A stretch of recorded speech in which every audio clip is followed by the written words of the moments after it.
الشيطان الرجيم بسم الله الرحمن الرحيم والذي أرسل رسوله بالهدى ودين الحق ليظهره على الدين كله ولو كره المشركون আজকের এই ঐতিহাসিক সোহরাওয়ার্দী উদ্যানে জাতীয় সিরাত কমিটি আয়োজিত সিরাতুন নবী সাল্লাল্লাহু আলাইহি ওয়াসাল্লাম মাহফিলের সম্মানিত সভাপতি প্রখ্যাত আলেমে দ্বীন হযরত মাওলানা মুতাহার জিয়াবি সাহেব, মঞ্চ উপবিষ্ট হযরত উলামায়ে কেরাম, আজকে এই সিরাত মাহফিলে উপস্থিত সম্মানিত দিনদার ইমানদার সর্বস্তরের শ্রোতা মণ্ডলী, আজ থেকে ১৫০০ বছর আগে আল্লাহর নবী বিশ্বনেতা মুহাম্মদুর রাসূলুল্লাহ সাল্লাল্লাহু আলাইহি ওয়াসাল্লাম এমন এক সমাজে আবির্ভূত হয়েছিলেন যে সমাজকে আখ্যায়িত করা হয়েছিল আইয়ামে জাহিলিয়া হিসাবে।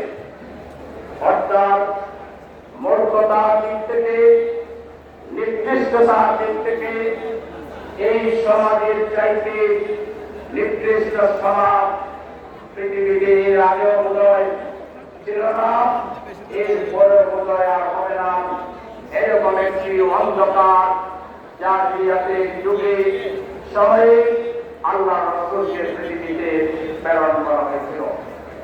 তিনি যখন এত বড় হলেন, সমাজের দুর্দশা সমস্যা অবলম্বন করলেন, সেই সমস্যার সমাধানের জন্য ব্যক্তিগত উদ্যোগ নিয়েছিলেন। তিনি এক পর্যায়ে হিজবুল ফুতুহ নামে একটি যুবক সংগঠন কায়েম করেছিলেন, সমাজ থেকে সব ধরনের অন্যায় জুলুম মোকাবেলা করার জন্য।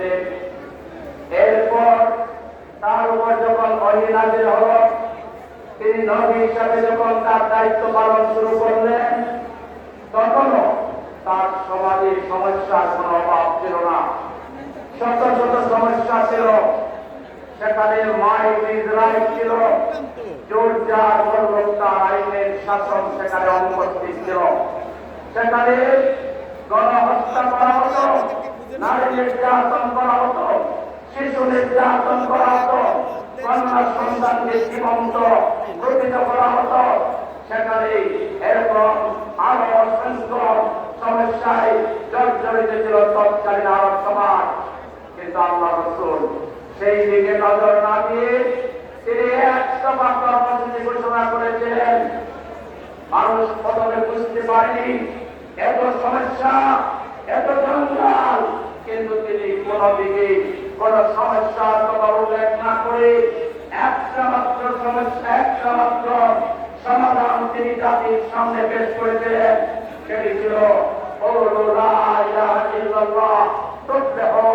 তোমরা সবাই লা ইলাহা ইল্লাল্লাহ বলো, তাহলে তোমরা সফল কাম হয়ে যাবে।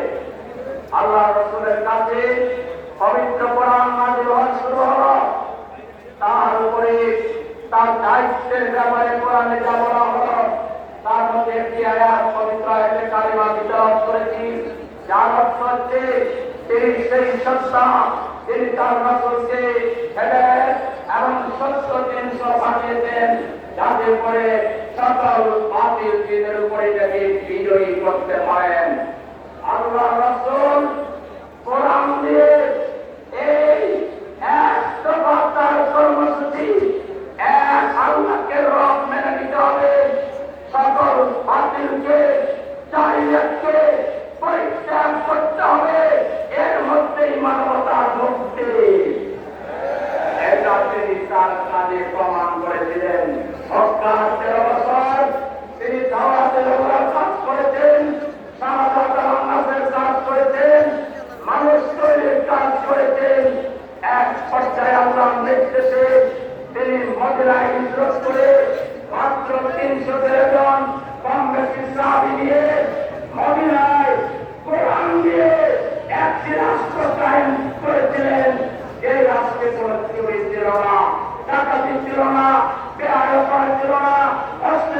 ছিল না, সেখানে শিশুর অধিকার রক্ষা হয়েছিল, নারীর অধিকার